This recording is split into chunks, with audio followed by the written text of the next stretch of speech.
Ogi hera onge ike.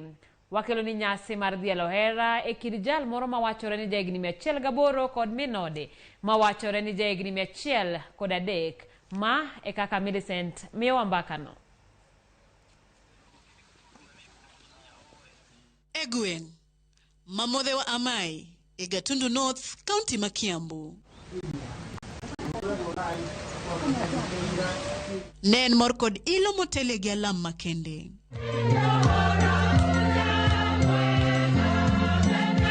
Kagigoyo ne Nyasaye erokamano kuom rito Patrick Mudhomi morwako higni 108 kod jaode Mama Mary Waithera ma ochopo higni 103. Edongogi kodoko adieri gi piny masani owinjore bed ni gin joma irango machiegni kendo ipedho. Kata kamano opogore kodgi ni mar gin joma tekre gi nitie.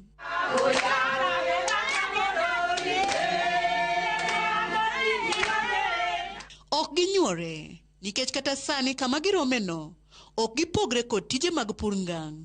Bende girango malong'o ndhadho mag kit chiemo mane gichamo, kaka ilero kod nyargi machogo Jen Mudhoni masani jahigni 50. Nikihesabu ile safari nimetoka kuanzia miaka 50 na ile ambayo baba yangu ako nao 108 ni baraka. Unaona wazazi wetu zamani walikuwa wanakula mihogo, doma. Sasa mimi naanza kulia, miguu inauma na hata sijafikisha nusu ya miaka yao. Sababu gani? Tumezoea kukula vitu, tunataka mikate, mandazi, lakini mzazi wangu alikuwa ananilea na doma, ananilea na gwashi, na ndipo unaona mzazi akikulea na hizo vitu huwezi adamana na magonjwa mingi. Kani omedojiwo wachno, wuodgi maduong' Kamau Mudhomi ma jahigni 77 lero ni jonyuol ne osedago ngima mar luor kod kwe kendo bedo ni giketo Ruoth Nyasaye nyime e ngimagi, omiyo gin kaka nyithindgi ne giluwo yo makare. Mzazi anapoishi maisha mabaya ni funzo kwa watoto anaozaa. Kwa hivyo kitu ya kwanza, baba yetu na mama yetu wamekuwa na furaha, si walevi.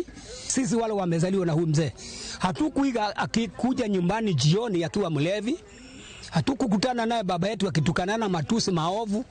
Kwa hivyo sisi tukaiga mfano mzuri, ndio tumekuwa tukifundishwa na wazazi. Kwa hivyo inaonekana ya kwamba kanisa na Mungu tuitilia maana sisi kama vijana wa siku hizi. Gijiwo nyithindo duto mani kod jonyuol mondo mi jonyuol gi kwe mar chuny kod paro kendo girit gi kaka winjore ka gimiyo gi luor e kind oganda.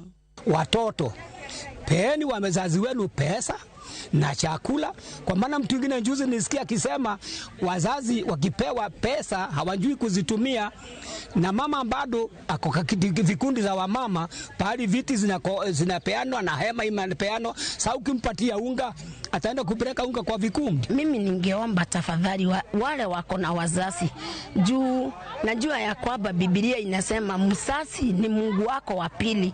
Unafaa uelewe kwa maana bona mzazi anaitwa Mungu wako wa pili, sababu wewe unajua yule Mungu aliye mbinguni na anakulinda na anakuzuia, lakini kuna mzazi ambaye anaweza kukurani na anaweza kukubariki upate baraka. Koro en higni 77 ka jodongogi odak kanyakla, gino makelo mor mokalo e chuny wede kod osiepe kaachiel gi jokanisa mar ji ariyogi.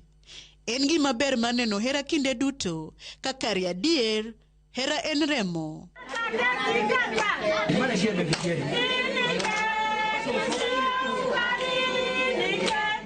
Millicent Adhiambo, Ramogi TV.